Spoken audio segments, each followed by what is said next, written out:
Nithya Ramachandra from the NR Hour Sports Show. This is episode 945. I'm joined by a really special guest. His name is Lorin. He's a former baseball pitcher. He has an interesting story, an inspiring story, which I'm really looking forward to learn, obviously, here. And also now he has a podcast called Too Tall Sports Podcast, where he interviews other athletes on the show. And if you want to go check that out, he recently had former outfielder Denard Span on the show. So go check that out. But first of all, Brett, I just want to say thank you for joining the show. It's truly an honor. And how are you and your family doing? And live from Costa Rica and live from California. So I appreciate it, man. Thanks for having me on. Glad to be here and, share my story or, answer any questions you have. So I appreciate anytime I can talk to another podcaster. It's always fun. Yeah. So I want to start off with your childhood growing up and explain to our fans, what was that like growing up? And when did you get interested in the game of baseball? And who did you look up to in the game of baseball? Yeah, I had a pretty typical childhood. Played, little league soccer. I played basketball, all the sports. I'm actually truly a real basketball guy at heart, honestly, but I chose to play baseball later on in life. But in the beginning, my idol was Ken Griffey Jr. He was the guy that I modeled my swing after when I used to hit before I became a pitcher only, everything he did was cool. He wore the backwards hat, Ken Griffey Jr. was baseball in the 90s for me. And he's someone that I looked up to a lot, never got in trouble off the field, just a true, not that he had to be a role model, but a guy that I wanted to be like when I was younger. Yeah, I got to ask you this. Did you ever think of being a two-way player like Ohtani? No, I couldn't hit, man. I figured out in high school I wasn't a great hitter.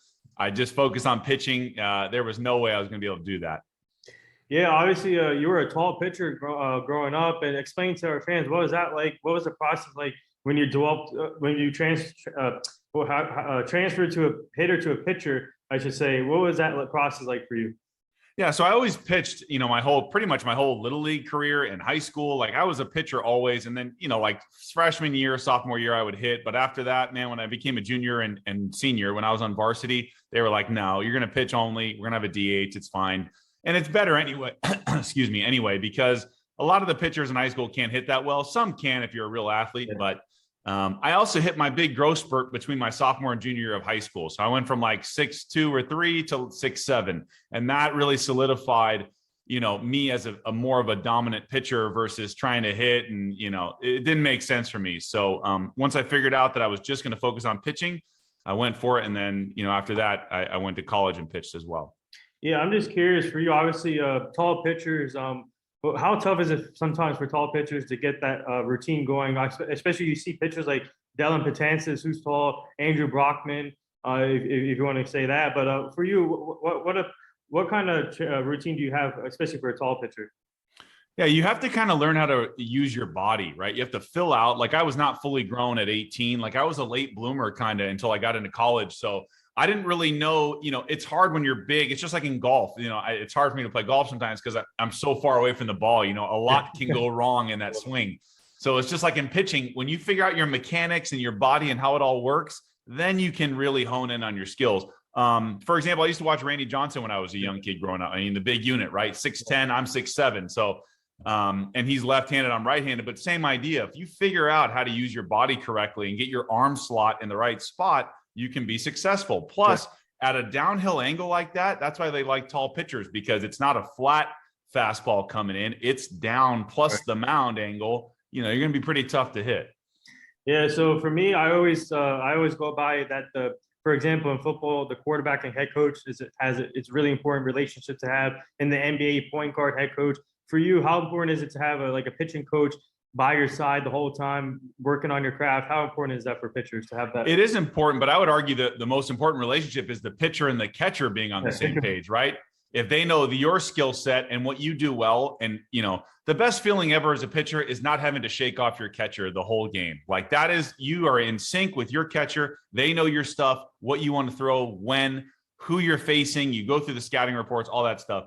So it's important to have a great catcher-pitcher relationship. And that's tough to have, especially as we move forward in the minors and stuff like that. You're not going to get the same guy all the time. So, but as far as pitching coaches go, I found the ones, it depends. Some are good motivators. Some are real technical with mechanics. And I like when there's a good mix of that, when they sometimes leave you alone, when they sometimes know when to step in and say, hey, let's work on this in between starts, whether it's a small mechanical issue or a pitch grip So yes, it is very important to have the right type of pitching coach that knows when to pick his battles with his pitchers. Yeah. So in high school, what did you learn, especially senior year in high school? What did you learn as a pitcher that got you prepared for the major league? I mean, For college, for the draft, yeah, college and draft. for college, yeah. So, I had a good curveball in high school, and that was kind of my bread and butter. I didn't throw that hard, honestly. Like I was, average speed, but I knew how to pitch. I just mentally knew, how to change eye levels and what got guys out. And it's very rare in high school that a guy can hit or recognize spin that well unless you hang it, so if you have a decent changeup or a curveball, you're going to do well in high school. It's just the way it is. But you got to be able to throw strikes. If you're not a strike thrower, people aren't going to swing at that stuff. So you have to establish yourself as a strike thrower first, and then you can expand the zone from there, which I think is important. If you're wild always, it's just tough to every at bat is a grind at that point. So I think early on I understood you need to be a strike thrower to be successful at any level. So this is a two-part question. Obviously, you went to Long Beach State for college, and did you ever think maybe before going to college, did you ever think to entering the draft from high school, or were you thinking college before the draft? I got a little bit of buzz from scouts in high school, but I didn't get drafted. I was not on the radar for most people. And actually, I walked on at Arizona first, University of Arizona, then transferred to Long Beach. So that was a gamble in itself also. I was, not on scholarship at Arizona. I redshirted my first year, pitched 9 innings my second year, and I made kind of a business decision like, hey, I'm not just going to hang here and rot in the back of the bullpen. If I'm going to get exposure or have scouts see me, I need to pitch. So I kind of bet on myself, went to Long Beach, no expectations. At the beginning of the year, I was a middle reliever. And by the end of the year, I'm starting a playoff game that matters. So you never know what can happen over the course of the year, but you have to have confidence in your ability to, take that step and say, hey, I think I can do something with this. I want to see where it goes. Yeah, so after Arizona, you transferred to Long Beach State. You had a breakout year there, 2.61 ERA, struck out 31 batters. What was that like pitching for Long Beach State? It was great. I really didn't get, to be honest, a lot of pitching help at Arizona. It just, that program didn't, it kind of just went with whatever you got. I really learned how to pitch effectively at Long Beach with the pitching coaches there. I learned a lot more while I was there. And that's when I really started to grow into my body and figure out how to use my, limbs in the right way, and just a different way of looking at pitching. I started studying video, I did none of that at Arizona. Right. We just focused on but just analyzing my mechanics and what works and what doesn't. So that kind of took me to the next level. But like I said, when I came in there, I didn't have a role as a pitcher on that team. So I didn't know what I was going to be. And then I started pitching midweek starts, and then I got a weekend Sunday start. And then by the end of the year, I'm pitching meaningful innings. So like I said, it was the best decision I made in my career. Yeah. So now moving forward in your career, in 2008, you got drafted by the Seattle Mariners. What was that like being a California native? Obviously close to California, a little Seattle, but what was that like getting drafted by the Mariners in 2008? Yeah, it was the best day of my career. It really was. All that work you put in, you really never know where you're going to go in the draft. My agent or advisor at the time was kind of telling me maybe 4th round to 7th round, somewhere in there. And I got picked in the 5th. The whole day was stressful. A lot of emotion there just because, my parents just back from, taking me to pitching lessons and little league and just the years we put in trying to get there, and it all came to fruition, and it was awesome, man. It was a great moment. And Mariners will always have a special place in my heart for that. Yeah. So obviously you never made the majors. So explain to our fans, to tell about that story, and then we'll go from there, because it's really inspiring. And I want my fans to know what kind of story this is. And so tell our fans how tough is it for you not making the major league, working so hard in high school, college, in the minors, and not getting there? Yeah, it's definitely difficult. It's, you cannot move yourself up in these organizations, no matter how well you pitch. Some moves are made that are not baseball moves. They're, the front office drafted a kid really high, and they got to move that guy through the system because their ass is on the line because they drafted him so high. There's a lot of factors. You could get traded. There's no job security. You get released whenever, there's no loyalty there. Right. And so, especially for me, I got traded basically twice. Yeah. So once you leave your original organization, you're no longer that organization's guy, right? Like when I was in Seattle, I was a top 5 round draft pick. I actually had some pull there. Once I left to go to the Pirates, I was just a number. They already have their own guys. So you have to significantly outperform the guys that are already there. It's just tough to do when no one's pushing you to get through the system. So the minor leagues is really tough for a lot of guys. Yeah, and obviously, speaking of trade, you got traded to Pittsburgh, and you got to play with Starling Marte, who's with the Mets right now, and Gregory Polanco too. And what was that experience like, just to getting to play with those players I just mentioned? Yeah, great. When I saw Marte the first time when I was like, this guy is going to be a big leaguer. You just kind of knew he had all the skills, he had the speed, he had the arm, he's a good outfielder, and he could hit.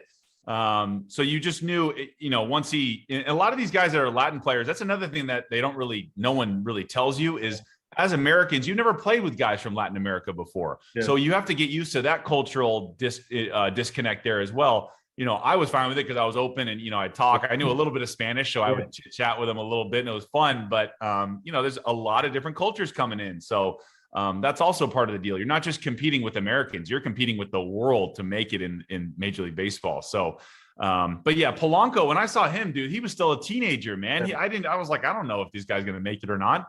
But then he blew up and had a great career. So the physical tools were there. He was just really young. I didn't really know what he had.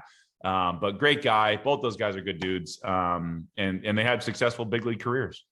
And then after Pittsburgh, you get traded to Arizona, where you got to play with Trevor Bauer. Yeah, that must have been a treat in the minor leagues. And explain that trade too. And what was it like pairing up with Trevor Bauer? Yeah, our Double-A team when I was at the Diamondbacks in Mobile, Alabama, was completely stacked. We won a championship that year in 2012. And I'd say over half the team have had long big league careers. It was a ridiculous roster. And Bauer was one of those guys. He was a top 3 pick. So he flew through the system and he had good stuff, man. He was good, obviously great, right? He won the Cy Young a couple of years ago, got the big money from the Dodgers. Obviously, there's stuff off the field with him, but I never had any issues with him. He was a good guy to me. And he had his own program, and I think the Diamondbacks knew that coming in. He's not going to do certain, drills that they want him to do. He had his own plan. But honestly, I don't care what you do. If you're good on the mound, it doesn't really matter what you do in between, as long as you're good when you get out there. So, but yeah, it was cool to play with a lot of future big leaguers like him on that team. Yeah, correct me if I'm wrong. Was Max Scherzer part of the Diamondbacks that year also? No, he had gotten traded before that. Oh. He's a little older than me. Yeah, but that was also, if I can name drop for you. So we had Ender Enciarte was an outfielder at the Braves. Yeah. We had Tyler Skaggs, RIP, but he was ended up with the Angels. Patrick Corbin, who's on the Nationals now, that name. Chase Anderson's been in the big leagues for a long time. Mike Bolsinger, pitcher. Who else do we have? Matt Davidson's a third baseman. We had Chris Owings is a second baseman with the Diamondbacks. Yeah, that team was completely stacked. So we had a lot of talent there. Yeah, so I'm just curious. Throughout your minor leagues, you pitched great in the minor leagues. You learned a lot there. And do you know the reason why you didn't get called up? Which is, for me, it's kind of disrespectful, but because you didn't get called up, because you had a great heck of a career in college, heck of a career in the minors. I'm just surprised that you haven't got a chance to pitch in the majors. I wish I knew the answer to that freaking question, man. Like, there's nothing more. Obviously, I'll get a few more people out, but literally, in reality, not much more I could have done to make it. I proved I could pitch in Double-A and Triple-A. What else? I had one big league spring training with the Diamondbacks. I had a great spring with them to try to make the club. I don't think there's much more I could have done. It just shows you, like I mentioned earlier, I have no control over if I make it or not, other than what I do on the field. And there's I don't know, for whatever reason, maybe I didn't throw 99 miles an hour. Like I threw a little less at low 90s, but I knew how to pitch. So there's this new wave of hard throwing analytical guys, and for whatever reason I didn't get the call. And like I said, that was my third organization, right, with the Diamondbacks. So they had their guys that they want to call up, and if you look at most of the guys that got called up with them, as with most organizations, it's their draft picks. So I'm fighting that. It's just, I wish I knew the answer to that question. Yeah, it's like ridiculous. I don't, for some reason, you don't give players that many chances. And your story, man, shows how hard you worked and you never gave up, and it's really inspiring. And Bob, for you, I want to go back to your championship experience, and what was that like, winning a championship in the minor leagues. And what did you guys learn there? Yeah, it's cool. It's great. Obviously, so I'll be honest, it's a really long season. And by the end of the year, no one wants to be there. You know why? Because winning a minor league championship doesn't mean anything for anyone's career. It really doesn't. As selfish as that sounds, that's the reality. That did nothing for anyone. The only thing it did look good for was the coach. That means you can bring along talent, and you got guys coming up and down all year long, and you can win a championship. It means you had a good roster, and the coaches look good in that regard. But did it help me the following year? No, it did nothing for me. So as cool as it is to win, and once you get into the playoffs, you're like, all right, we're here, we might as well win it. Other than that, it didn't do much for my career. That's just the honest truth, man. Yeah. So before we get to your podcast, I want to ask you, did you ever think before quitting baseball, maybe trying one more time, attempt to get into like another team or pitching overseas or something, or pitching in an independent league? A lot of pitchers have done that in their careers. Have you considered that before? So my last year, I got released the spring training in 2014. That summer, 2014, I played for the Long Island Ducks, which is an independent team. So I did have one season of independent ball. Couldn't have pitched any better, honestly. My first 19 innings were scoreless. And I'm thinking, what is it going to take for me to get a shot with Major League Baseball? So at that point, after that season, I was not going to be a baseball lifer. I knew I can't do anything more than this. I'm 28, 29 years old. I'm good. Like I'm not going to hang around for this. I did try to play in Japan or Korea over there, Taiwan, couldn't get over there. It's hard. If you don't have Major League experience, it's tough to get over there. And there's only a couple foreign spots available other than the native guys there. So, like I said, wasn't going to be a baseball lifer. I was okay walking away from the game knowing I could probably not have done much more than I did. But yeah, it sucks that I never made it, but I got close. I'm just curious, did you get any like calls from your from any teams to your agent at least, or? Yeah, it's just it would be like in the middle, like end of the summer that year that like a couple teams wanted me to come in for a month. I was just like, no, I'm good. It wasn't worth it at that point for me.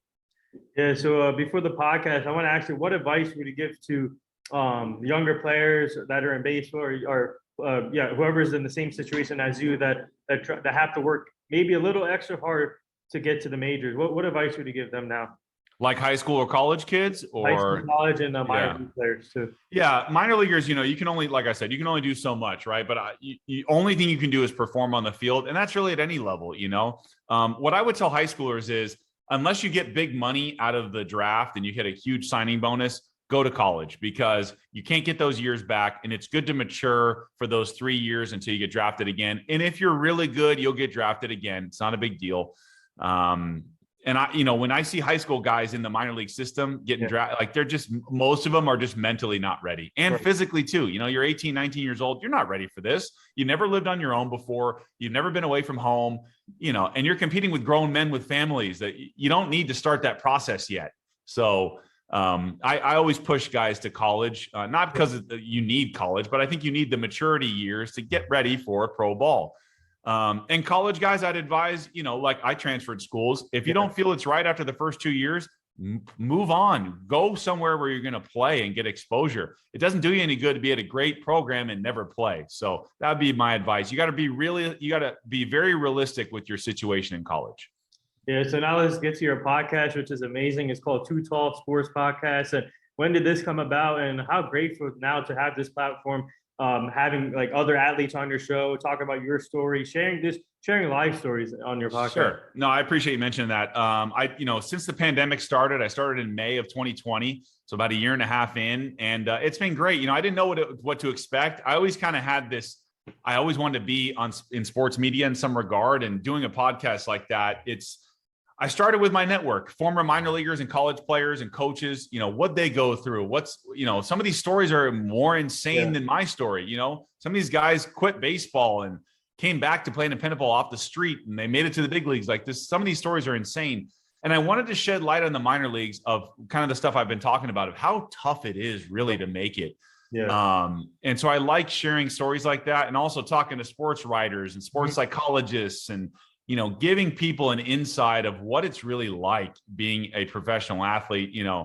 especially for minor leaguers, getting paid peanuts to play baseball at a high level. These are some of the best players in the world, and they get treated like crap. So it's like, I wanted to give people an insight to that, and also have fun with it. And it gives me a chance to reconnect with old people from my life, and it's been great. So I'm hoping to, obviously grow it and turn it into something bigger. And so we'll see where it goes.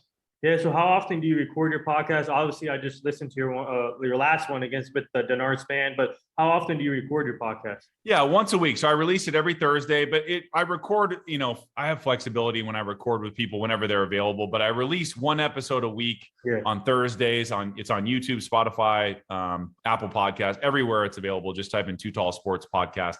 But yeah, so every week, once a week, I think that's enough. I don't need to overdo it. I do more of a fun live show on YouTube every Tuesday night, and this app called Colorcast. So I've been doing that as well as more of a fun outlet to just get my reps in. Honestly, that's some of what this is I'm getting my reps in, man. I'm networking with people, but I'm getting my reps in case I get on TV, in case I start doing radio, any of that stuff, broadcasting. I'm just getting ready for all that stuff. Yeah, same thing with me. I started this show has been a year and a half now. I started this when the pandemic started, and it's growing big time. And actually now I write articles for the Seahawks, and I'm trying to get a gig on the station or radio also. So I'm working hard towards that. So like you said, it's all about the reps and networking, meeting new people every day, like you. And so like for you, speaking of networking, so obviously you reach out to guests, but how do you reach out to guests like every day to schedule, or how often do you schedule your guests? It depends, because since I'm only doing one episode a week, I don't want to backlog too much, because then it's like, if I'm talking about relevant topics, a month and a half from now, it's not going to be top of mind. Right.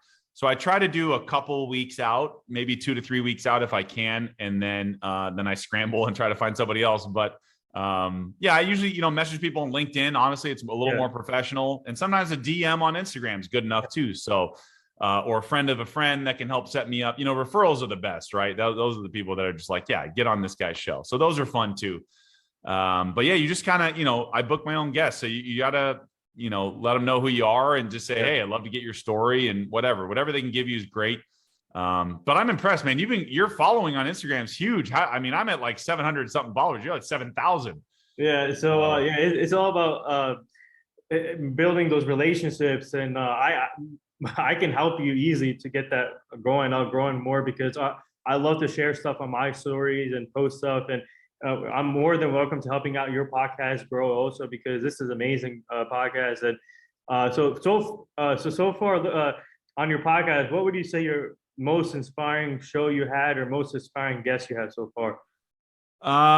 That's a good one. I've had some good guests. I would say I've had a few big ones, but I would say one of the bigger ones was, Rob Gronkowski. Yes. So his brother, Chris. Oh, you had Chris. Yeah, he played in the NFL for a little bit. He and I, believe it or not, he actually tried to play baseball at University of Arizona and football. And then he committed to football. That's where we met.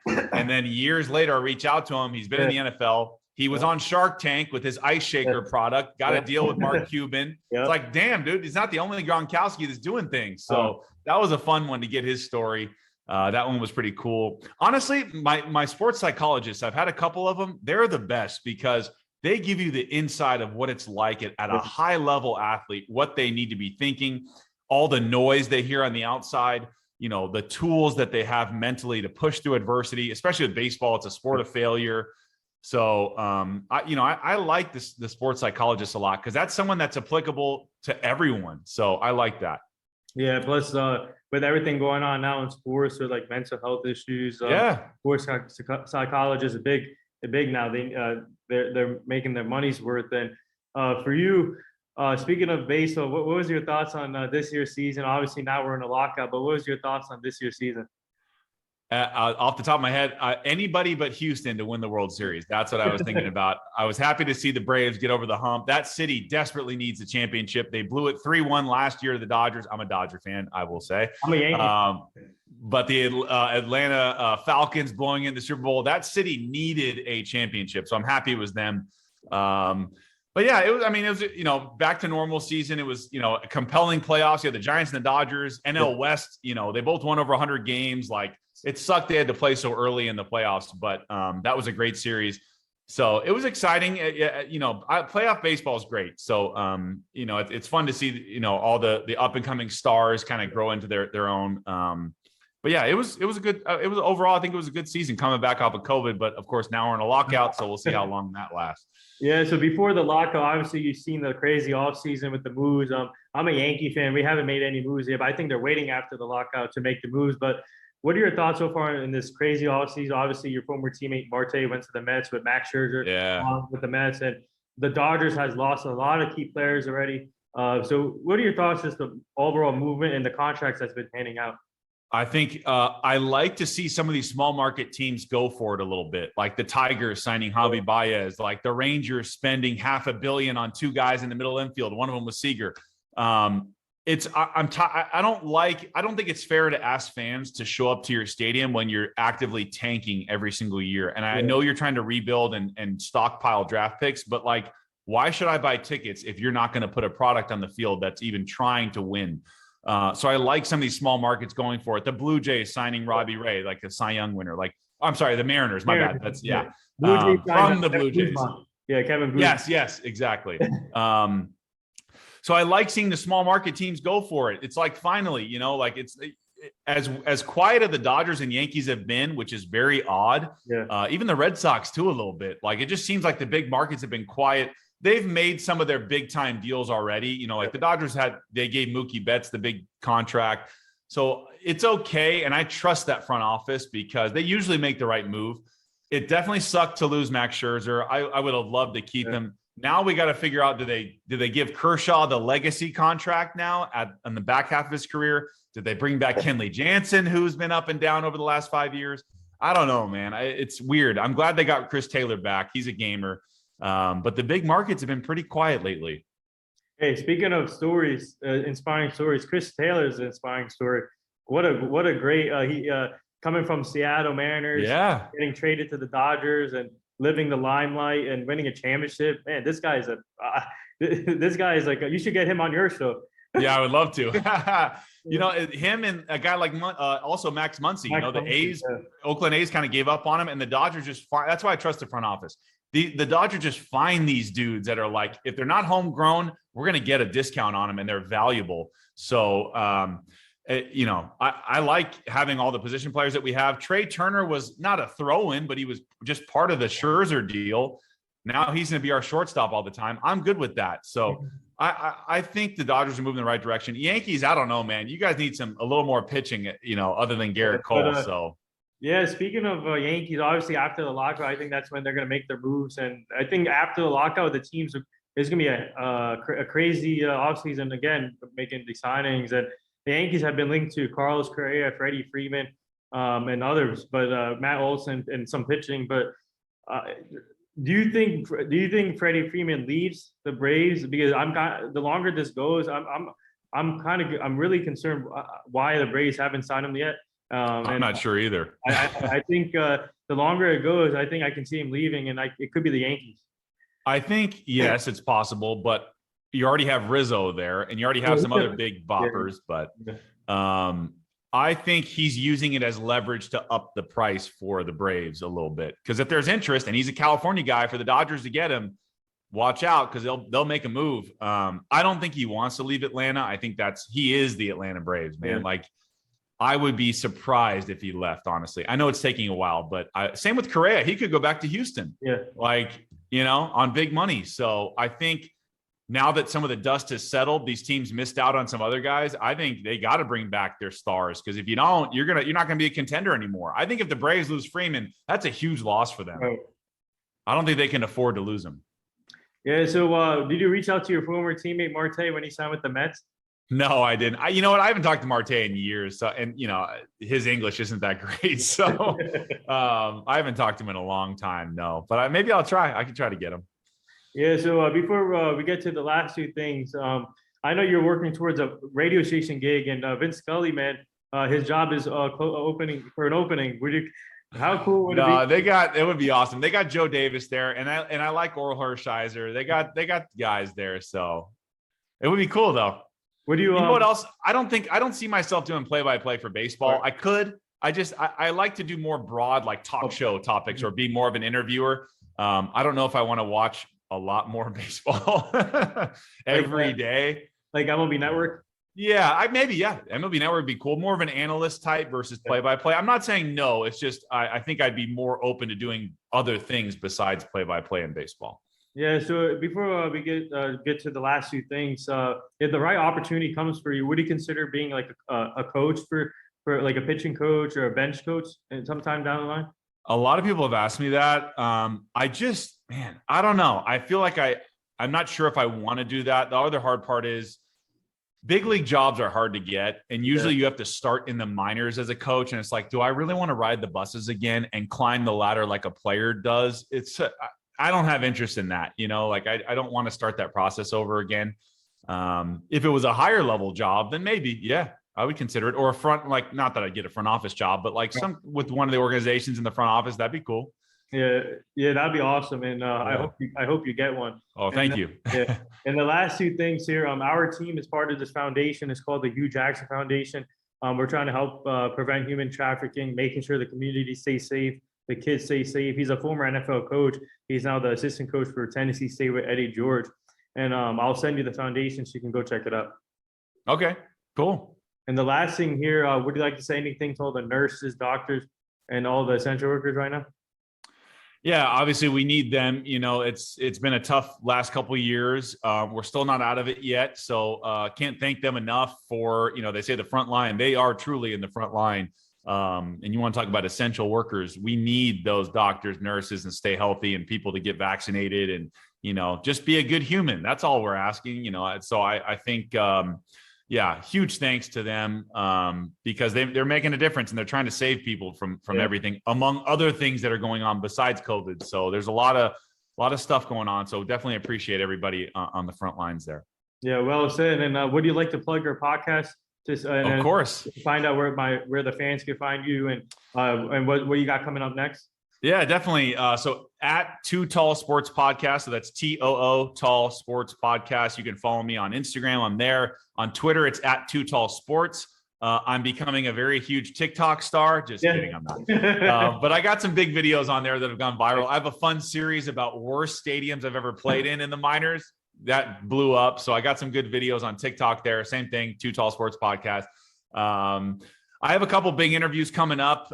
One of them is Fox Sports Radio guy, Rob Parker. You may know him. Oh, Rob Parker. Yeah. I got connected to one of my former interviewees. So I can't promise anybody him, but at least for me, I got to talk to him. So that episode's coming out next week. So next Thursday, Too Tall Sports Podcast. Check it out. Just hit me up, send me a message. If you like my content or you want to, have me on your show, any of your listeners, or, just want to talk, whatever it is, hit me up and we'll make it happen. So, but thank you very much for having me on, man. It was great. And I appreciate you being prepared and come with some good baseball questions. Yeah, no problem. I just followed you on TikTok. So there you go. Oh, I need some followers, man. I'm trying to build that brand. So hey, I'm down. I'm going to help you out, man. Just let me know. And so there it is. That wraps up episode 945 with former baseball pitcher Brett Lorin. Go check his story out. It was really inspiring.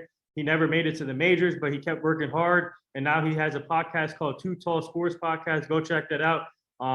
Go check out all his interviews, man. It's amazing. And his recent one with Denard Span, former MLB outfielder, everybody knows him. And also Chris Gronkowski he had on too. So go check that out. But thank you again, Brett. This is truly an honor. I would like to have you back on the podcast soon, but keep up the great work. And thank you again. Stay safe. For sure. Thank you very much. I appreciate it. Same to you. Yeah, no problem. Thank you.